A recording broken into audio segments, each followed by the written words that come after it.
How does a 17-year-old boy even begin to process something as enormous as this? Losing your entire family in an attack. It was only when I landed in London and we saw the world press outside, waiting for the families to come out of the aircraft. That's when I realized, we were not going to find somebody. We were actually going to recover, the dead. And it was totally shocking.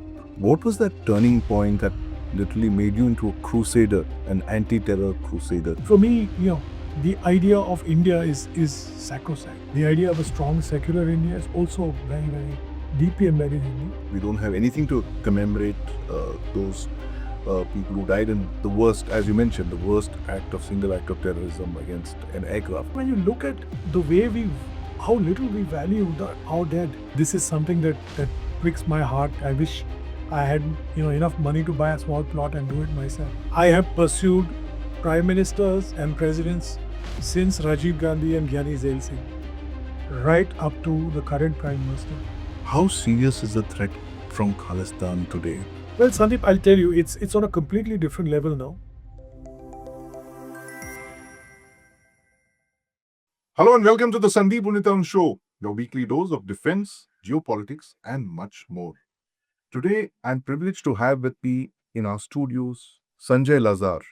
Sanjay is a friend, but most importantly, he is also a victim of terrorism. He lost his family in the crash of Air India 182 of Ireland in 1985. One of the most sensational acts of terrorism in the world before 9/11. Sanjay, welcome to my show. Thank you, Sandeep. It's wonderful to be here.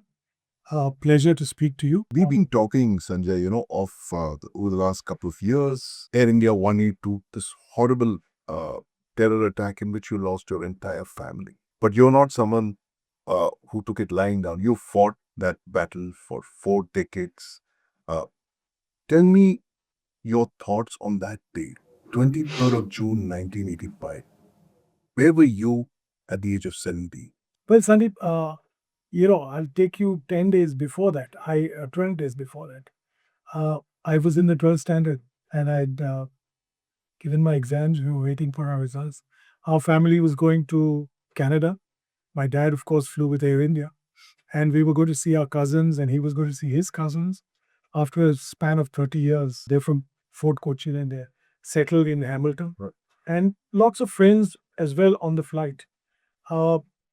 And 2 days before we were leaving, I got my 12th standard results.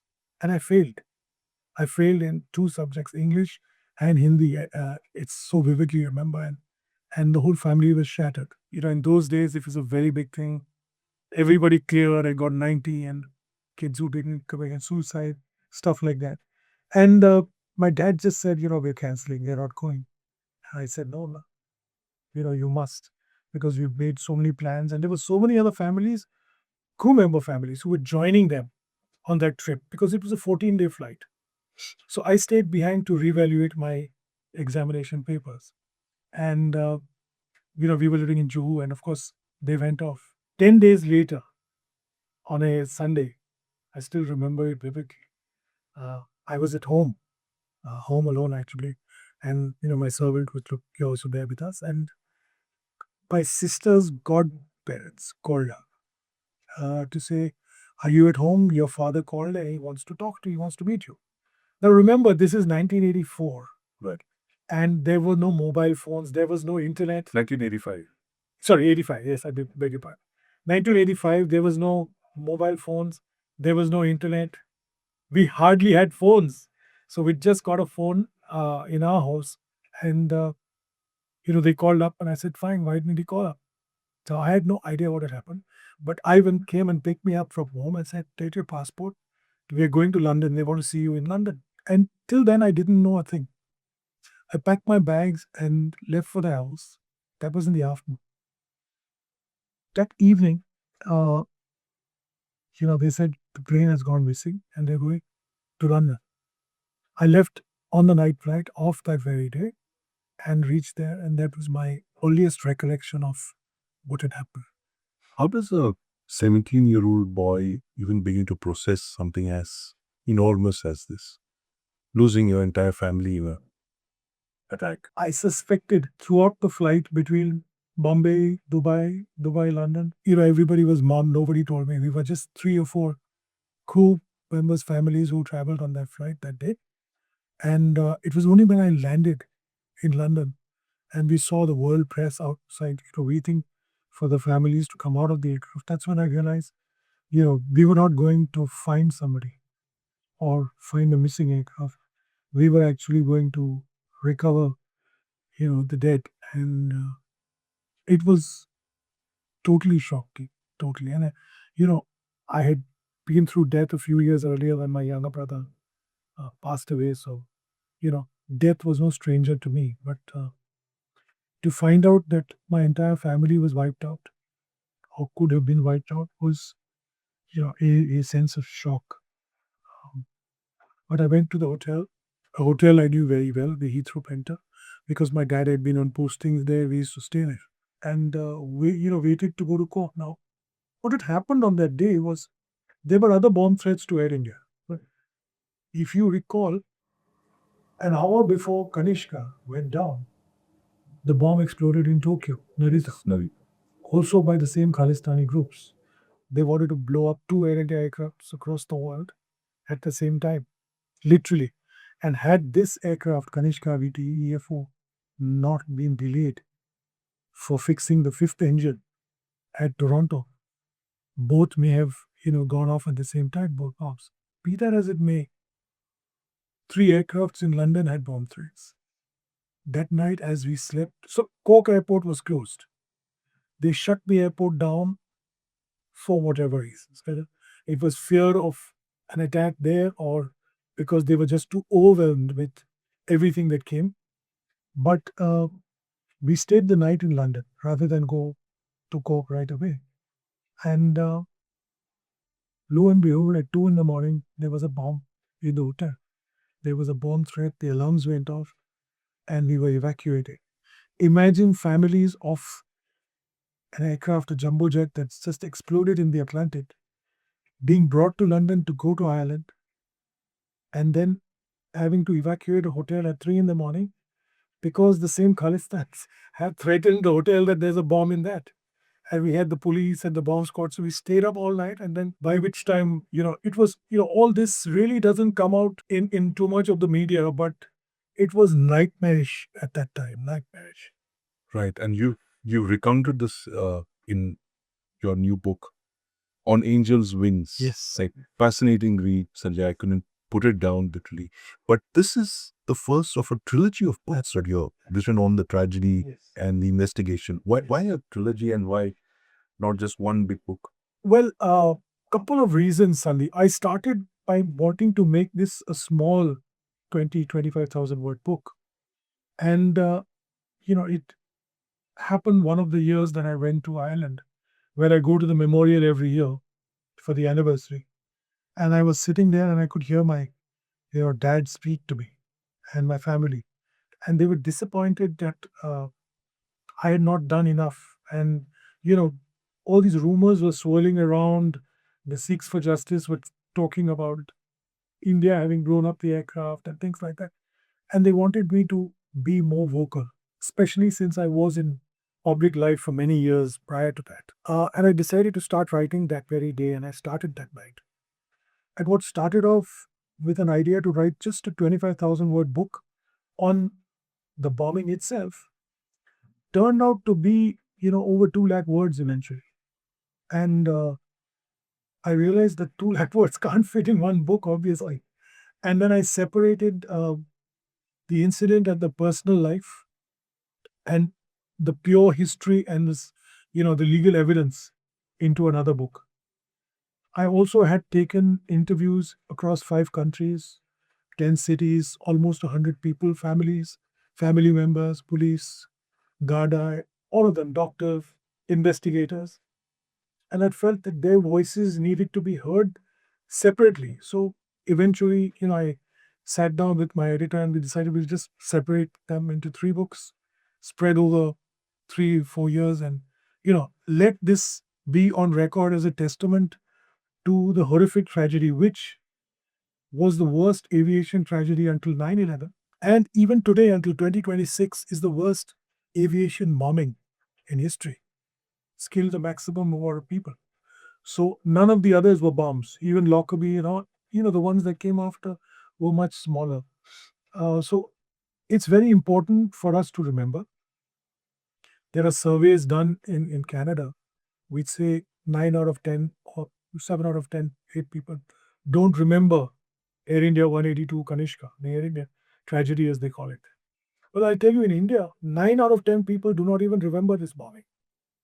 And the government hasn't helped either there. So I decided that there is no body of work about this, about Khalistanis bombing this aircraft. And we are susceptible to people rewriting history. Right.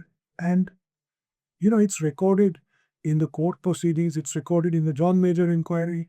There are documents that have been made public now that have been unsealed from 1985. So, you know, all of this is public record, but it doesn't find its way into the reading material across libraries in this country or even history in our country. And it needs to be told. It needs to be told very strongly. Right. And you've put it down in your book, I must say, Sanjay, I mean, full marks to you for distilling all your rage that you felt over the last couple of decades. What was that turning point that literally made you into a crusader, an anti-terror crusader, if I may say so, and which led to the book and your campaign for the victims of this terror attack? Sandeep, it was a combination of things. It was the outrage over seeing Khalistani groups in Canada and UK trying to rewrite history, number one. Okay. Uh, I'm a fierce nationalist, always been, you know, slightly right of center. And I've worked with governments, I've worked as a trade union leader nationally. And for me, the idea of India is sacrosanct. The idea of a strong secular India is also very, very deeply embedded in me. And of course, that Punjab or Kashmir or Northeast are all part of India is indelible. Similarly with Tamil Eelam and Tamil Nadu is part of India. So when I found that this group that had killed my family and orphaned me as a 17-year-old, uh, lots of unjust actions. It took 15 years for an investigation to bring charges. You made that point in your book says that if this was a flight filled with white people, you would have seen an inquiry in a year and a conclusion within a year. Why did it take so long, 15 years? We were brown people, we were brown men who had died on that aircraft, and nobody gave a shit about brown people. Sorry, but and I've said this in interviews in CBC in Canada as well. I've said it on BBC. I was a young 70, 80-year-old guy at that time talking about. So there was a racist Oh, very much, very much. And I mean, the first thing, remember, when the aircraft went down, the Canadian Prime Minister calls out Rajiv Gandhi to offer condolences. Right. And then, of course, Rajiv gave it back to him later, warning him that our government had warned their government that this was imminent. Right. The US Secret Service had warned them. The CSIS had warned them. The RCMP knew. They literally let this happen. Tell us more about that. I mean, I've read that in your writings. We've spoken about this earlier, that this was a bomb conspiracy that was literally being done in plain sight. The bombers were walking around assembling components. They were being monitored by all the intelligence agencies that you mentioned, by CSIS and all that. And yet nobody did anything to stop this. And, it goes back to 1984, after Operation Blue Star. In August of 1984, you have the foundation of the World Sikh Organization. Yeah. They have their plenary session at Madison Square Garden. Talvinder Singh Parmar is a terrorist who's on the run from India, right, having killed those policemen in Punjab. And he's the main conspirator. Yes, he's the leader. Indira Gandhi had asked for him to be extradited from 1982, and he was not. They refused to send him back to India. Now, he is not allowed in the US for this session. Harjit Singh Bagri from Kamloops goes himself. Of course, there are very big stars of the Khalistani movement at that event. And There are, of course, public videos of him saying, "We will not rest till we kill 5,000 Hindus." And that is where the seeds of this conspiracy bore. Of course, Mrs. Gandhi got assassinated, a few months later. And then you saw what happened in, the Delhi sea riots. But in November of that year, the November end, 29th or 30th, is when the first meetings take place between Bagri, allegedly between Bagri, Malik, uh, Parmar, and they start getting a team together.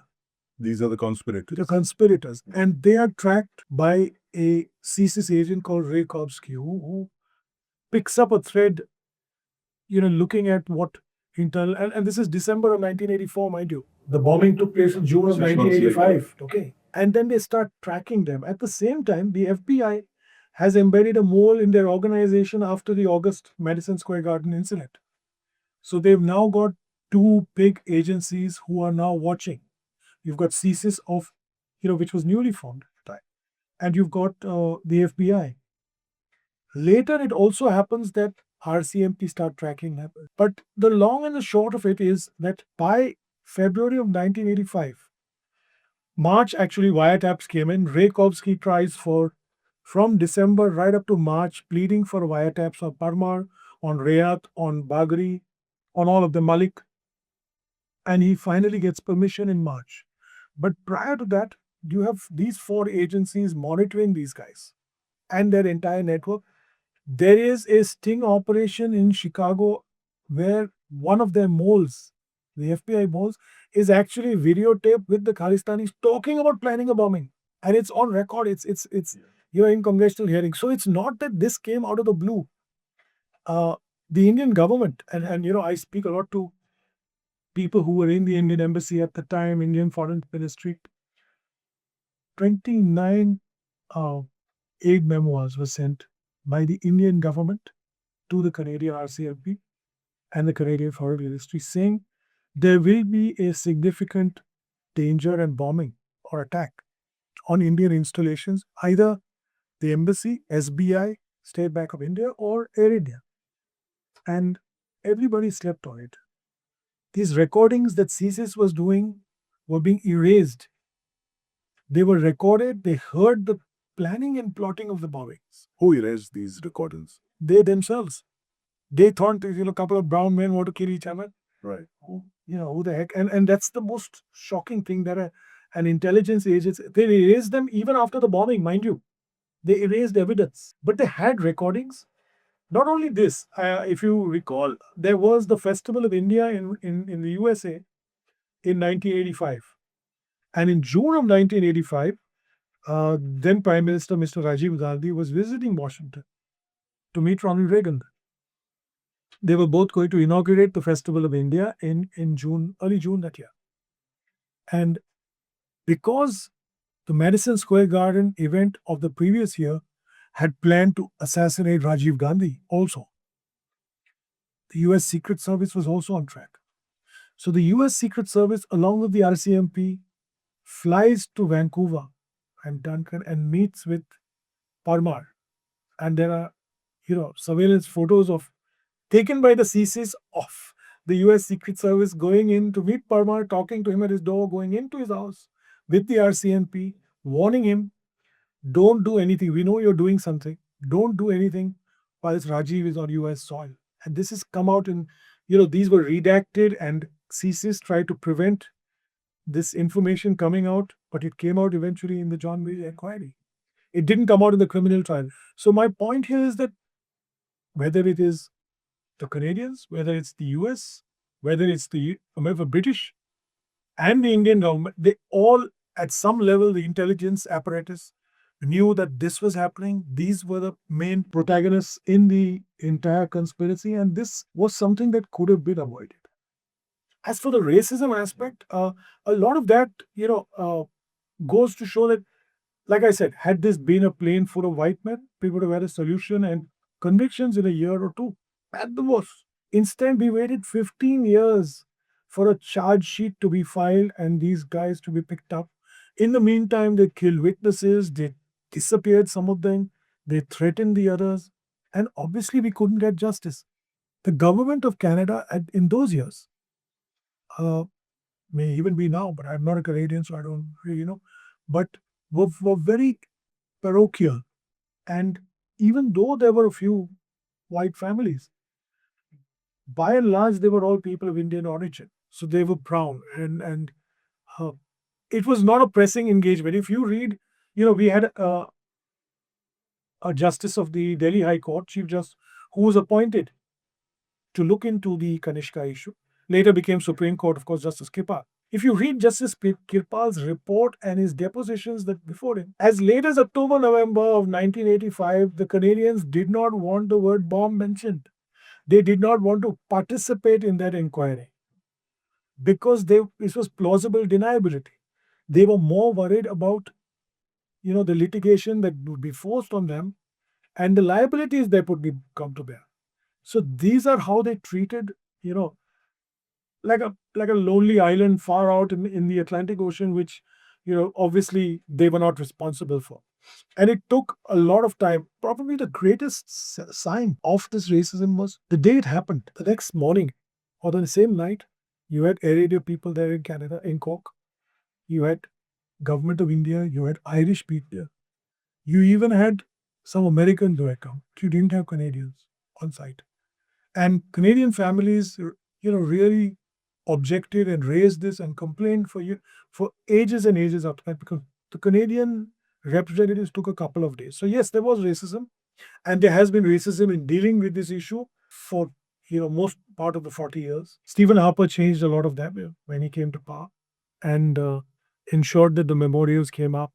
It became designated as a national day of remembrance, and that's how it is. Yeah. We don't have a memorial, but on Indian soil, oof, all Indians, 300, more than 300 Indians died. We don't have anything to commemorate those people who died in the worst, as you mentioned, the worst single act of terrorism against an aircraft. Sandeep, this is something that pricks my heart. I wish I had enough money to buy a small plot and do it myself. I have pursued prime ministers and presidents since Rajiv Gandhi and Gyani Zail Singh, right up to the current prime minister. I have asked numerous six presidents and prime ministers.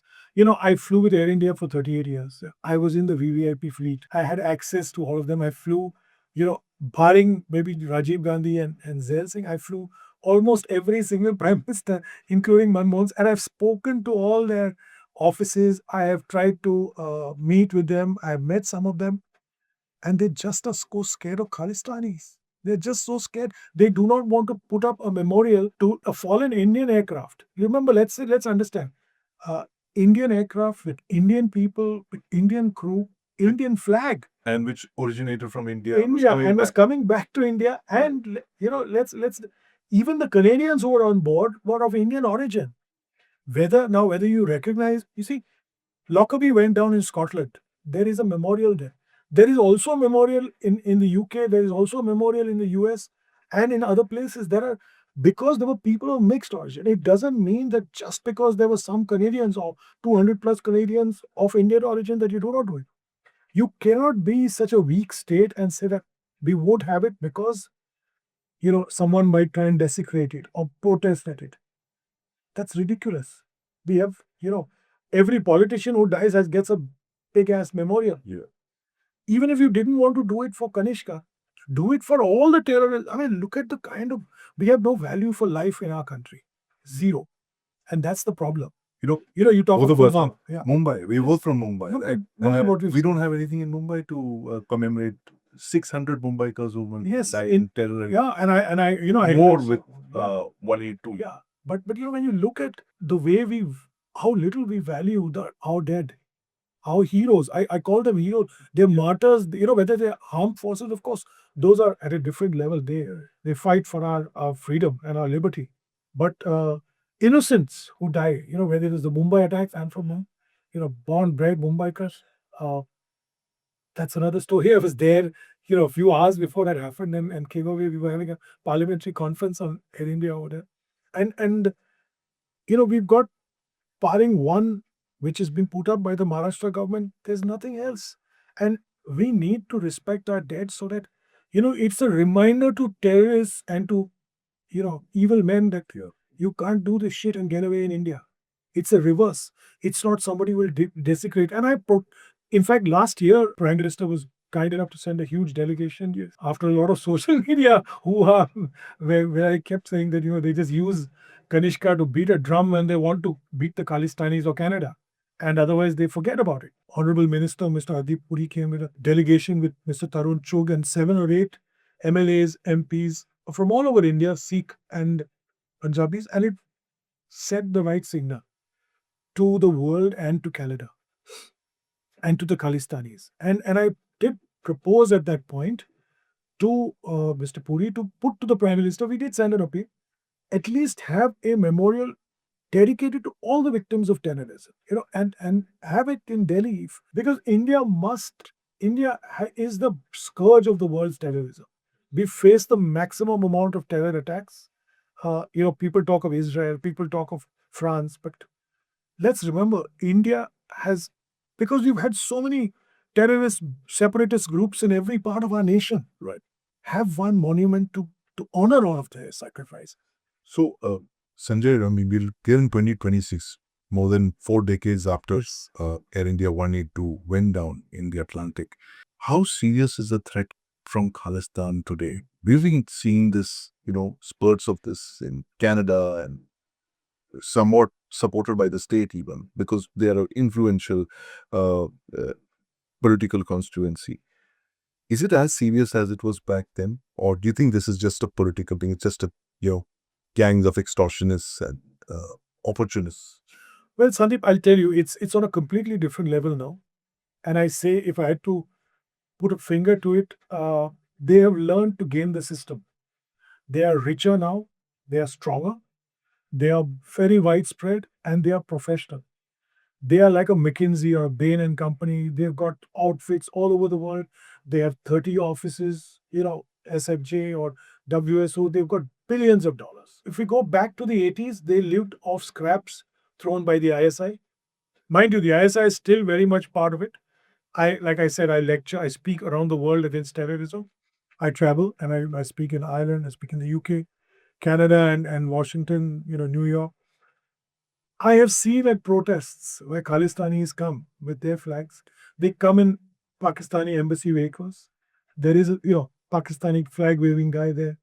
So it's still very much a project of Pakistan's ISI. It is still funded, but they don't need that funding so much anymore because they've got their own factory. They've discovered uh, sex. They've discovered human trafficking. They've discovered drugs and they've discovered arms. And that's all their trafficking. They control the drug and arms trade in North America. They're now, bringing in drugs through Mexico and Colombia into Canada and then sending it back to the US. These are the Khalistan. The Khalistan. They've become drug traffickers.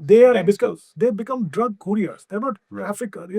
They are the conduits. Right. Because they own the trucking system across North America. Basically the mules. Yeah, the mules. And they also you use certain gurdwaras where they've captured to wash the money. And they've created a complete network. And there's none other than Kim Bolan, who's one of the earliest journalists who started the Kanishka and Khalistani investigations, who's now on the gang beat and has discovered a transnational network that spreads from Australia to South America to Canada and the USA. FBI has just done its operation, and they've discovered trucking routes. They've discovered the gang warfare. It's a big business. It's a massive business. So today they are flush with funds.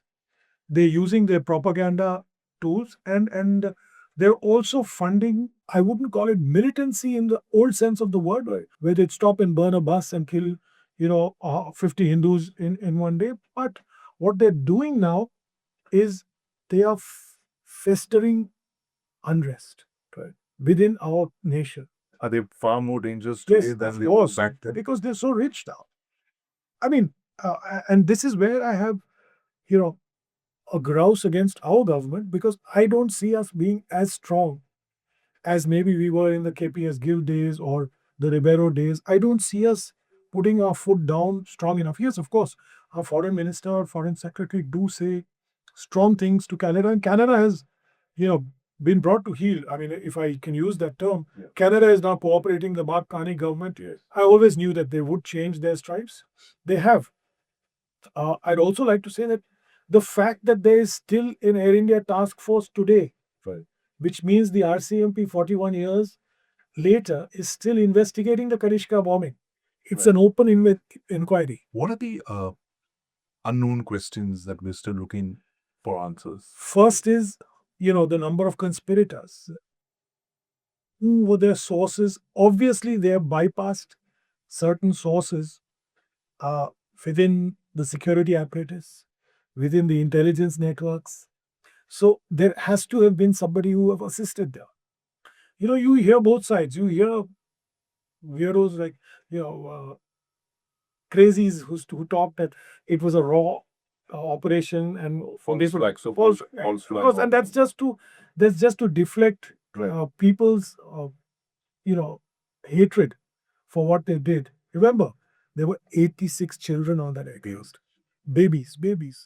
If I had to count up to the age of 18, it went up to 100 plus. So you killed an entire generation of kids, and they would have been today's adults 40 years on. uh, so that's one of the things, and the other thing is, also, as long as a conspirator is alive, yes, they are a possible uh, criminal. There's a possible criminal prosecution there. So that's the sense of it. It's not that you can close the case. They're hoping, and I speak very often, when I meet some of these people in the task force, they were tracking Mr. X until he died last. Mr. X was the mystery man who went with Parmar and Rayat to the woods to test fire the bomb 10 days before the bombing, right? And they could never track him. But apparently, we now find out that they've tracked him all along and never picked him up. And he died. And he didn't want his name disclosed. So, to honor his wishes, they didn't disclose his name or identity because his family is still alive. They don't give a damn about all of us who are still waiting for closure and the truth. So, apart from Mr. X, there are others. There are 7 or 8 conspirators. There is one at large UK.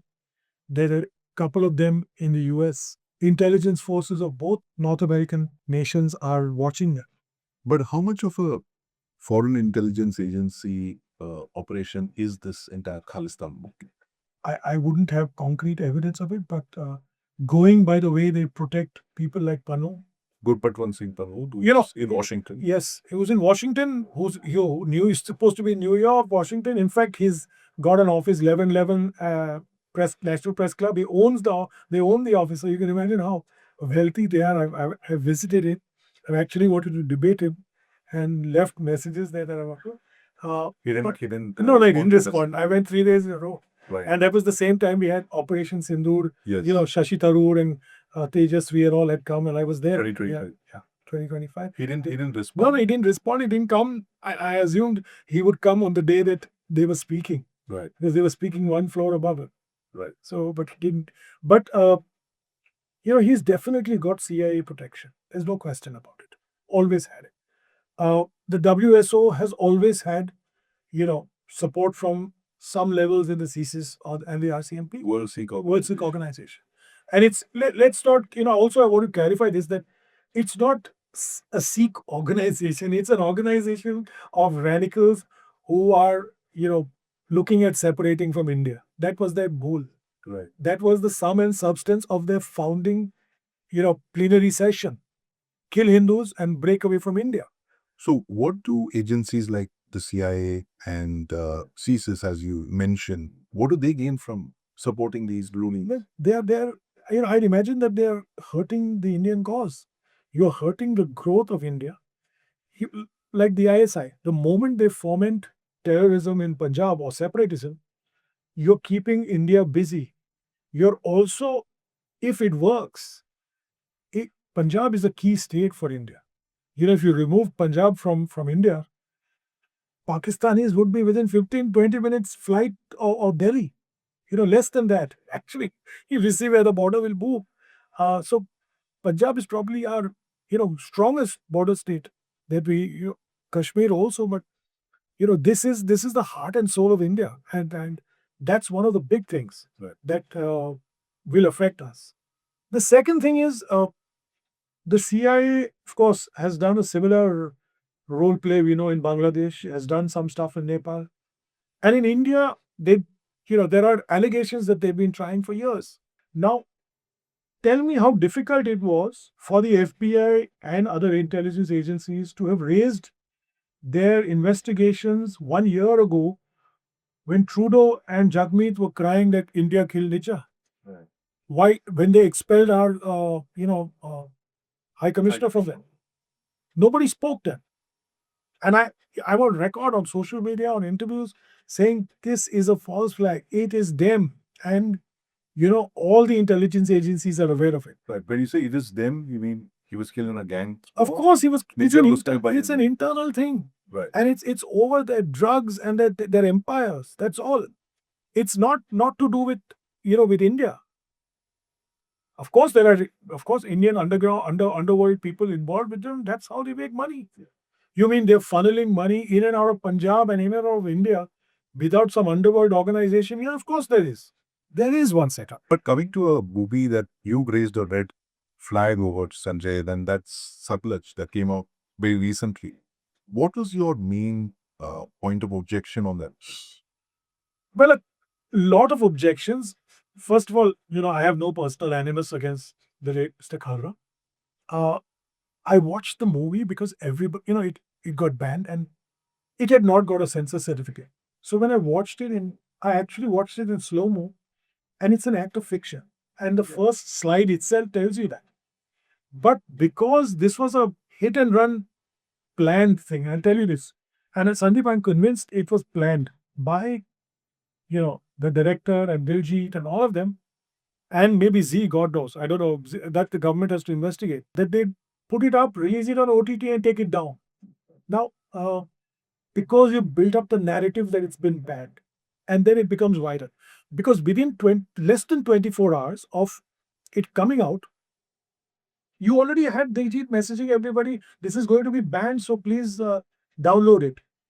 I have received messages from friends of mine who are Sikhs saying, this is our history, this is our truth. Please download and watch it and circulate to as many as you can. Now, couple of things. This is not history. It is not the truth. It's fiction, as you mentioned. Absolute fiction. And the makers themselves give a disclaimer which takes a second. Now, had this got censor board permission, they would have had to have a long disclaimer plus a verbal narration of the disclaimer. That would have changed people's minds. Most of the instances in that movie are fictional. Yes, of course. Let me just be very clear. There were excesses by the police in those years. No doubt about it. The abduction and killing of Mr. Kalra was abhorrent. And I condemn all forms of killing and terrorism. But what it doesn't show is the tens of thousands of Sikhs and Hindus killed by the Khalistani. Right. There is not a single word in the movie about it. Whitewashed. Whitewash. Completely. And it makes you wonder whether Khalistanis existed there. What was the Punjab crisis over? You want to break away, but look at, there's not a mention of the Air India bombing. There's not a mention of the killing of Mrs. Gandhi. There are a lot of things. Right. And I go back to this, and why because of writing books now and being such an, research nerd into the Khalistani history, post Kanishka especially, I've been looking at the key players and the key instances. And there are histories, that there are documents which show what Mr. Kalra was 1884 and 85. His own wife is on record in her interview to the Sikh nation, and she says that after the Golden Temple, he was influenced by Bhindranwale, but after the Golden Temple, he became active and the police almost tried to shoot him from a helicopter. Now, I'm talking about 10 years or 8 years before he was abducted or all these killings and KPS Gill's reign. Remember this. The second thing is, he was, the founder of the Khalistan Times. Okay. Khalistan Liberation. He himself has written articles extolling people do not participate in the elections, because it will give legitimacy to the government of India and the Constitution of India. Right. And he's used these words in his own writing. He was the editor. He's also formed an NGO before all this that aimed to liberate Khalistan. Now, when you examine the people that he met, his trips were funded by the WSO, first of all. The same people who wanted to kill 5,000 Hindus. The same people who supported Parmar, Rayat, Bagri during their incarceration in Kanishka or during their trial. They provided them legal help in the first few years. He was funded and taken, and they organized meetings with MPs in Canada, in Ottawa, in Vancouver. He has spoken at events. He has preached the separatist agenda. Even prior to this, in the UK, in Germany, in Frankfurt and Berlin, and there is a huge, set of records of where he has gone, what he's spoken. So he was not a human rights activist, as so to speak. Right. He may have done that, yes, of course. But what he was they died in the wool Khalistani. Let's not have any.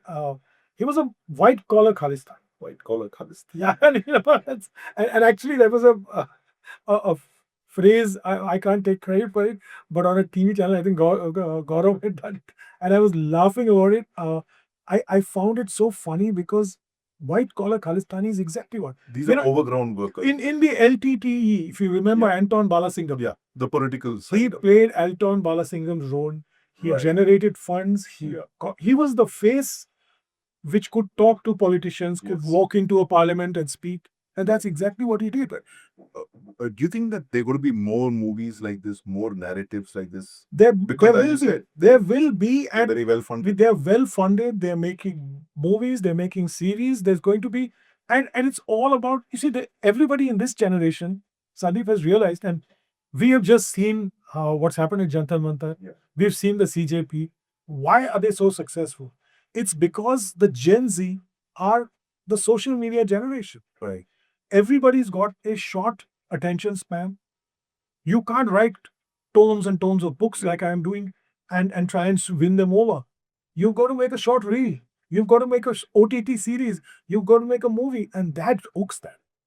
And that brings them in and gains their attention. Now, you'll be surprised to note that in Canada, these Khalistanis have been indoctrinating young kids.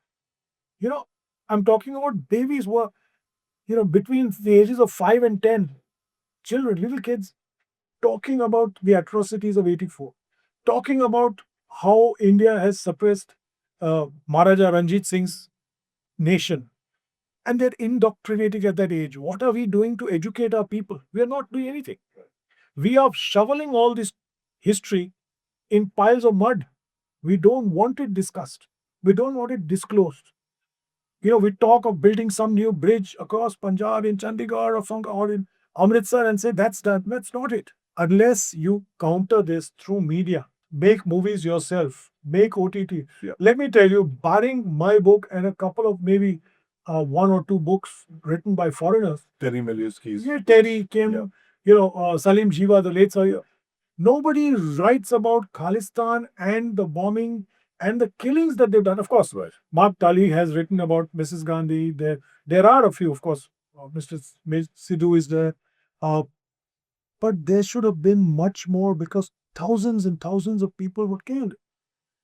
If we don't educate our people, how many movies do you see on Khalistan? None. Very few. How many movies have you seen on the Kanishka bombing? None. No. Why isn't somebody doing it? And I've been trying to get producers across Mumbai and Bollywood to, if nothing else, put together a documentary or an OTT because it's the need of the. I mean, you have to understand. We're in 2026. Please try and think. What Osama bin Laden did at 9/11. The Khalistanis had done years before that. They were going to blow 2 jet planes in 1985 with synchronized precision. How could they do it? 100. Yes, and please understand how could they have done it without intelligence apparatus help?